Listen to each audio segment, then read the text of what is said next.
Typically, a bucket list is a compilation of things you want to do before you die, but why wait till you're dying to start living? I have 25 things I want to do before I turn 25, which means I have less than 1 year to do it all.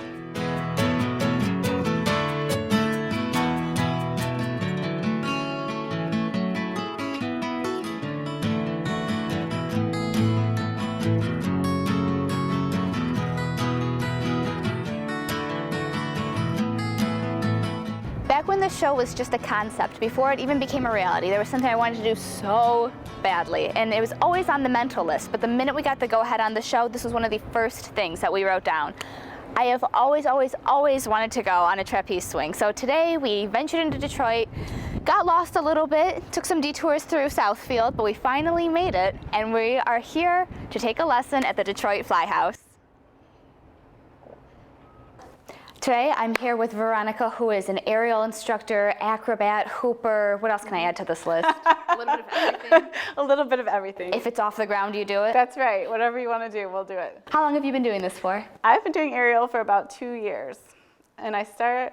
For 2 years? Yeah. And you are I just saw you like shimmy up this and flip around. In 2 years of training, you got to do that. Yes. That's incredible. Yeah. I worked pretty hard, but I started with no dance background, no gymnastics. A lot of people who come into it have that, and it really helps. How did you split off into every other thing that's hanging off of the ceiling? It's a wonderful story that you as a girl will appreciate. When I was here for partner acrobatics, the people coming in for aerial, some of them had on leather trapeze boots that protect your feet from the trapeze and from the hoop.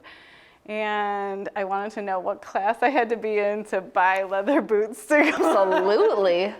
So that's pretty much it. Started with a little bit of materialism. So it's all about fashion. That's what it comes down to. Is. Should I have brought some leather boots for this? I would have been looking very pretty woman with my short shorts and boots. That's right. The things we come in with are fantastic. It really crosses the line. You have some fantastic costumes That's here. Right. Do I need a sparklier outfit for this? We might get you into something. It helps. It definitely doesn't hurt. More glitter is better. What type of person does this? All You've seen types. everyone across the board? Yes, we really have. We do kids, we have adults. We have all ages here, so it's not a particular age group that comes in. Some people are looking to challenge themselves. I'm afraid of heights and was from the first time I got on the trapeze, I had to get right down. I completely lost it. Yeah, and it's been a challenge. Better, Veronica. It's a challenge to try to do the things that you didn't think that you could do. And so that's what you see when you're teaching someone, is that they think that they can't, and sometimes they can't do it at first, but there's a very definite moment when they can. This is, I couldn't get up, and now today I can, and people start screaming and cheering, and it's a great environment. What kind of classes does the Flyhouse offer? The Flyhouse has acrobatics, partner acrobatics. They have aerial. They do hooping. They do all sorts of workshops. They've had fire workshops. Today we had stilting. Wow. Well, what can we start with today? We're going to start with the trapeze because that's on the list. I heard that that's what you were into. So we have a dance trapeze. If you hang it on a single point like that, it's called a dance trapeze because we can swing it around a little bit, but we're going to get you up there. So obviously I have changed. I'm much more into the spirit of this. You look great. Do I? I feel nervous. Shiny. I feel shiny. I feel so shiny. Before we start, we're going to do some warm-ups. Yes. What do we begin with? We're going to start with bunnies. So we're going to run around and jump, and then we'll do some strength and like stretching. Bunnies? Yeah, like little bunnies. You ready? All right, so we're going to run around. Is this just to get the blood flowing? This is just to get the blood flowing, stretch it out. And we're going to do some squats. Okay. So we're going to bend down and lift. Yep, keep your upper body nice and tall. And point your toe for pretty. Are you sure you didn't do gymnastics? I'm sure that I just didn't point my toe a whole lot. So this is what I heard a lot. Point your toe and be pretty, and watch your face. No matter how bad it hurts, always smile. Keep smiling. Okay, so before I even touch this, you'll show me how it all works? Absolutely, absolutely. You're all warmed up, you're all sparkly, you're ready. I'm so ready. You're ready. Under the bar. Under the bar. Over the bar. Now when you let go, you're gonna swing back and then reach as high as you can. Big crunch up. Do you have a six-pack under there? Is it a prereq for all of this? I don't think it's a prereq. I think it's what you get from doing it. So you're gonna crawl your hands up as high as they'll go, And then press your legs straight, and that makes it really easy to come to sitting. Press your legs so straight. You don't have to pull too hard with your hands. Okay. And then once you're there, strike a pose. Sit pretty. Sit pretty. Okay. And point your toes. Always with the toes. And smile. You got this. Yeah. Hands wide. Hands wide. Okay. Hands wide. Knees over. That way. Yep. Knees over. Okay. And then hang down. Hang down. And then big crunch up when you're ready. Swing back. Yep. Up, grab, grab, crawl, crawl, press the legs. There you go. Oh, press the legs. Sit pretty. Sit pretty. And smile. And smile, you're ready. And then to get back down. You come back to your knees, scoot your butt down the back. Come back to your knees. Yep. And your hands can come wide, or they can come to the center and you can straddle out. Okay. So you bring your legs out wide, straight your legs, and then right under the bar. Yep. Nice. Nice. Straddled out. Very good. That was awesome. We're going to start with a trick called a side layout. Okay. And since you had gymnastics, you might have some splits to add to it. Come back in, just how you did. You can embellish a little bit, release and back up. Climb, climb. You make that look Straight so easy. I legs. just want everyone to know that to crunch up like that is not the easiest thing in the world. A whole lot of them make it much easier. And then we're going to sit sideways. This, you can edit it out, but we call this hot dog in a bun. And that's what this is called. And you want to keep it there. You want a little bit on each side. So I've got it here in my right hip. I'm going to bring my right knee in towards my chest and take my left leg straight and strong. I'm going to guide my right knee in towards my chest. And it just rests right here. Okay. You can hold on. You're going to definitely hold on to your knee at first. For dear life. And then you can release back here. You could, if you have nice splits, hold on to the foot or the ankle and do it this way. You can bend the back leg when you're steady. Oh yeah, totally. And then when you come up, give yourself a little momentum. Shoot this right leg out towards the left. Okay. Good. Hot dog in the bun. That's right. Scoot right back up to this. Okay. There you go. And your left leg will be straight and strong right up against that. I don't think my legs are long enough. Definitely, they're just fine. Okay. And then your right knee will start to come in towards your right armpit. You'll hold on to it. Put your left hand on the rope above you. Yep. Hold your right hand on your right knee.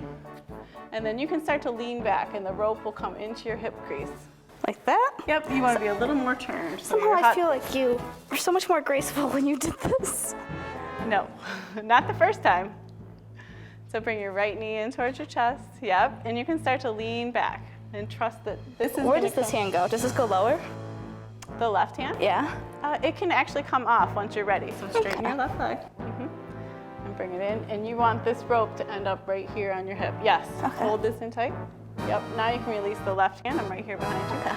Reach it over. There you are. This is the most terrifying thing I've ever done for this show. Okay. I don't think I have enough bun to balance this hot dog. You make it look so graceful and so cool. And when I get there, I feel like I'm just like, You so look better not than you sexy. think, Ben. So No, not you're sexy. great. You're doing great. all right, another one? We're gonna try star. A little bit more tricky? A little bit more tricky. We're gonna take star into a bird's nest, and then you'll come back to seated on the bar. You come back in the same way we've been. Straighten the legs. Now I'm gonna hold onto the ropes and I'm gonna slide off the front just a little bit. And once I get it off, I'm gonna open the legs wide and balance on the tailbone. Do I need to be a yoga instructor to do this? Not at all. Okay. You just need to keep your back arched a little bit so that you have a shelf here. And then you're in star. You pose and do whatever you want here.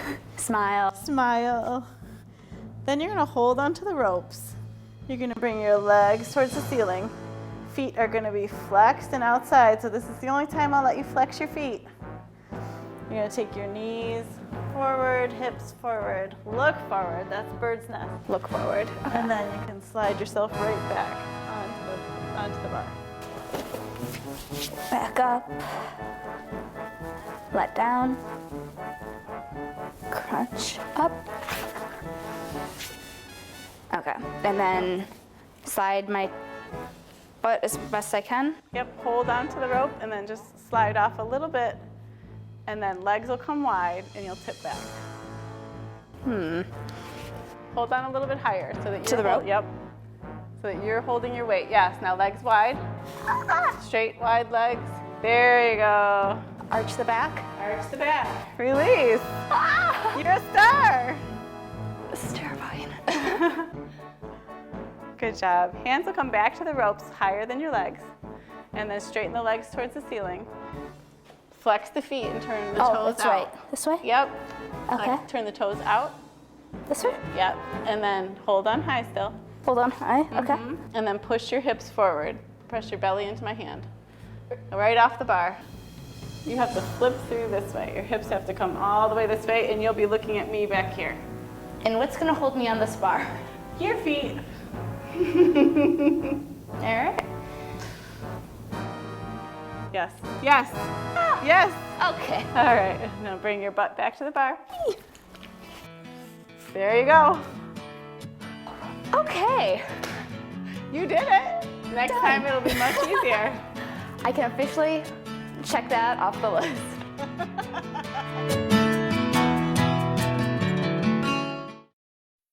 So, I just moved in with his family, and it's embarrassing. The little one, he likes to go outside and crawl around in the giant litter box. I don't know what he's doing. I mean, I was born and I knew how to use the litter box. Look at that. That's disgusting. Oh, poop already. You're making me nervous. Oh, okay, I can't look at this anymore. I really hope he grows out of this, for his sake.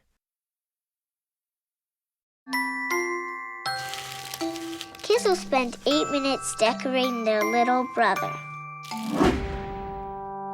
Brushing for 2 minutes now can save your child from severe tooth pain later. 2 minutes, twice a day. They have the time. Danse, balance sur la cadence, ondule bien tes hanches, au bal du dimanche. Danse, que la fête commence, dans ma belle robe blanche, je suis ton chou, ton You didn't give up on sex. Don't give up on birth control either. There are more methods than you think. Find yours at bedsider.org.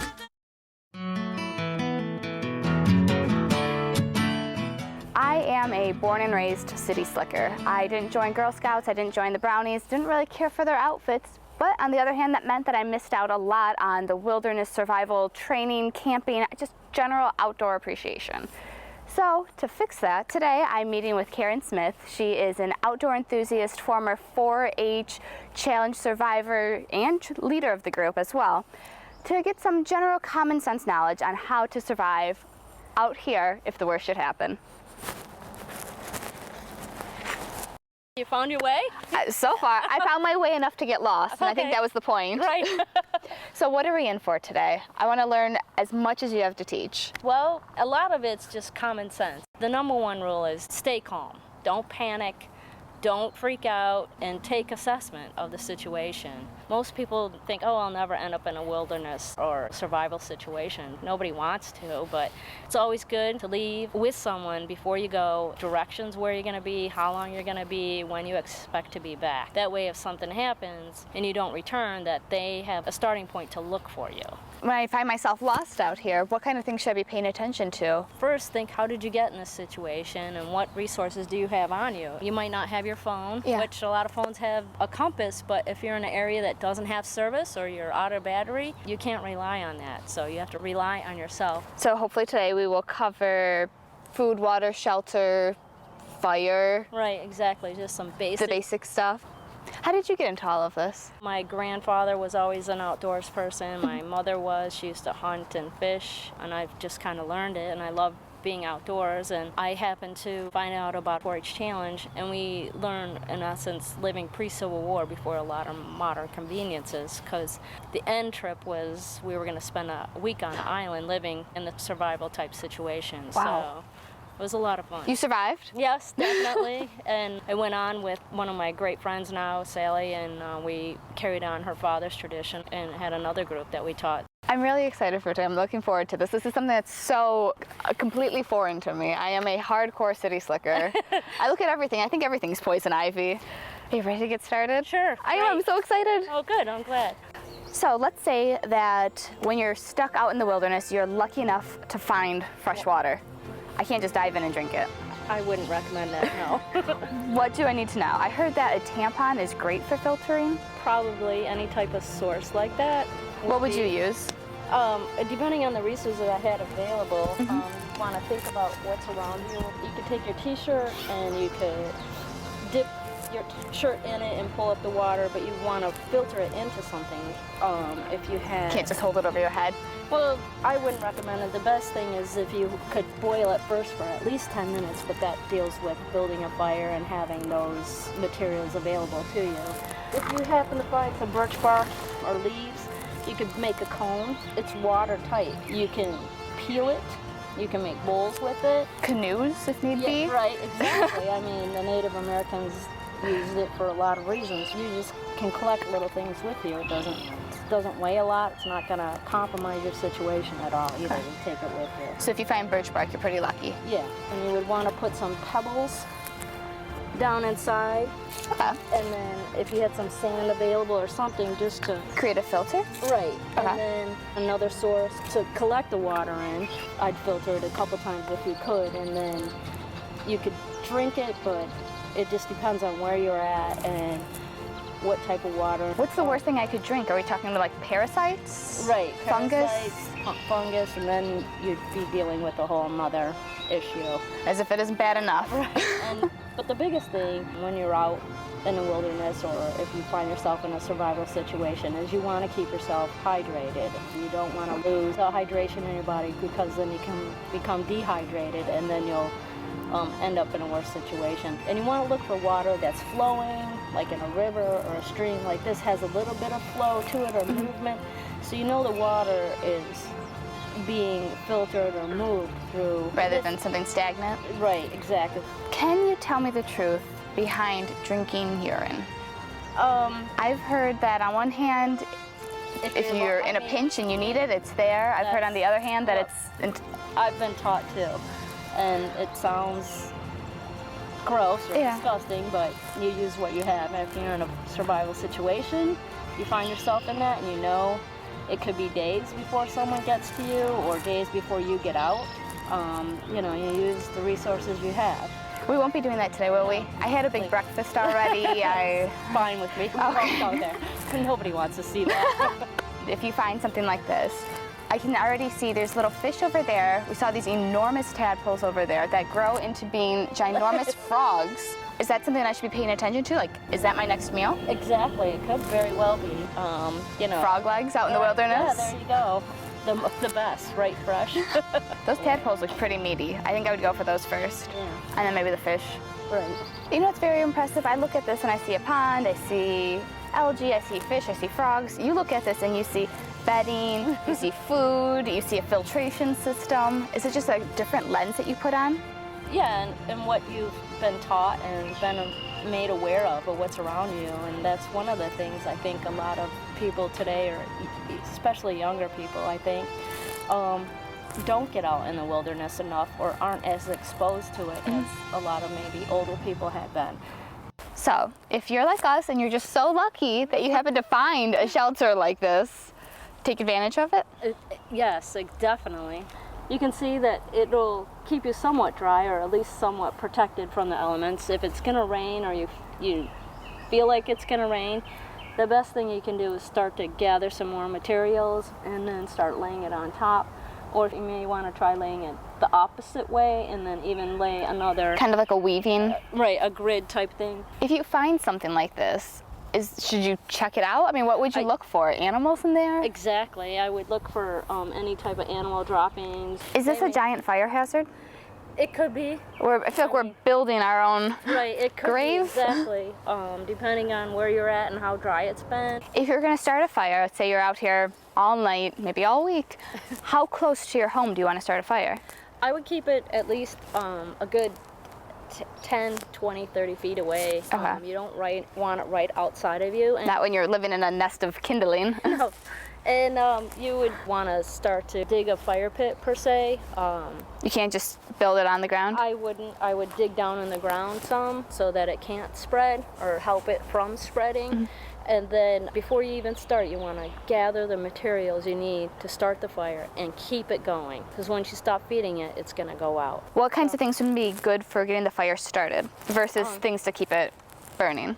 Well, you think about what your situation is and what you have on your, your pockets. What do you, a piece of paper, or, I had that fast food receipt, or a Kleenex. These are all good resources. You want to look for dry grasses, the dry leaves. Those might smoke, but that might be a good signal to somebody too that, there's a fire where, Draw attention to yourself. Amanda's lost out here somewhere in this area or whatever.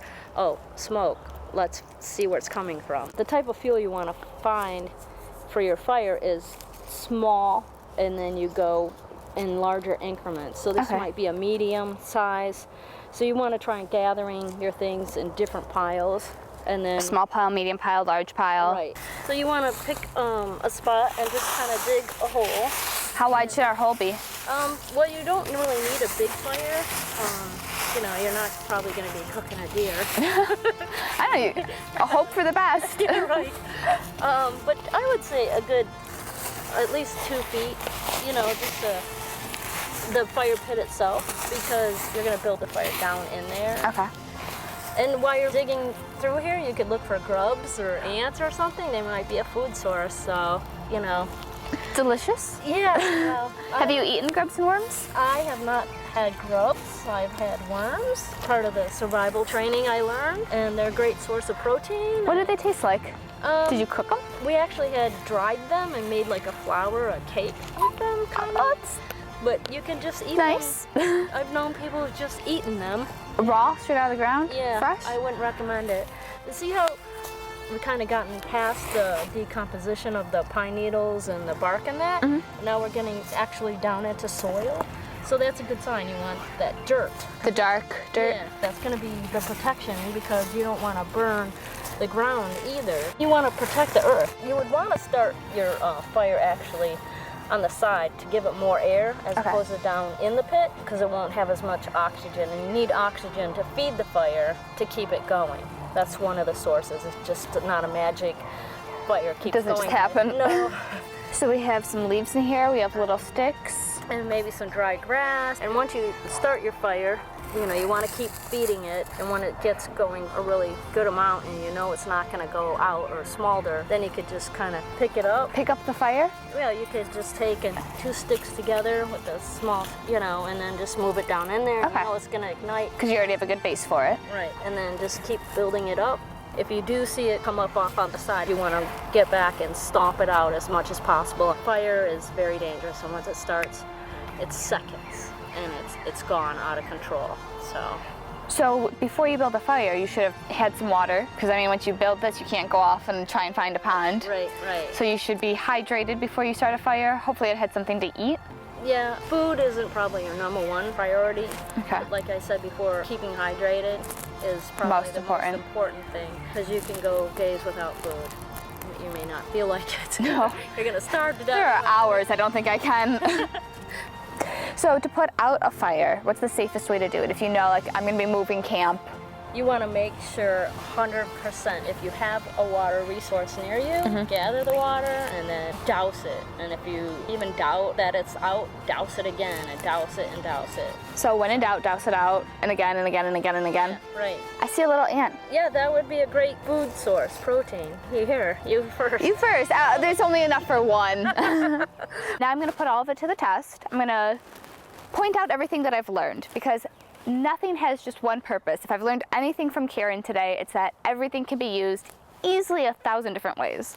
So I picked this location because I thought my shelter's already half built for me, and you can add stuff like this to get it started, and then patch in all of the holes with leaves. You can use green ones to help make it a little bit more waterproof. Keep the shade on you if you need. You can use everything on your body 1,000 different ways, like this piece of paper. Sure, it's great for white balancing cameras, but it's also great for starting fires. But don't use it all up in one bout, because you might need it more. My shoes, I can pee into them and drink it if need be. They're a great container for carrying things if I need to transport water locations. My shirt, I can take it off. I won't do that, but I could take it off and use it as a filtration system. My headband, same thing, if I need to tie something up. If I wanted to start a fire, I would do it over there at least 10 feet away from my home. And of course, always keep an eye on it. I don't know if I would make it through a night, but I would give it my best shot. I might die from these mosquito bites first, because I think I've lost about a quarter pint of blood, but I can officially check this off the list. 20 things down, 5 to go. You can chart my progress on Facebook's home TV, Andrea Mantakounis. So ideally we would have our fire here. Right.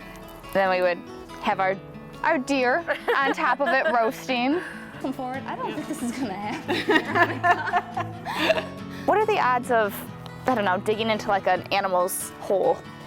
I'm waiting to see like a nest full of snakes pop out of here. I think pretty slim.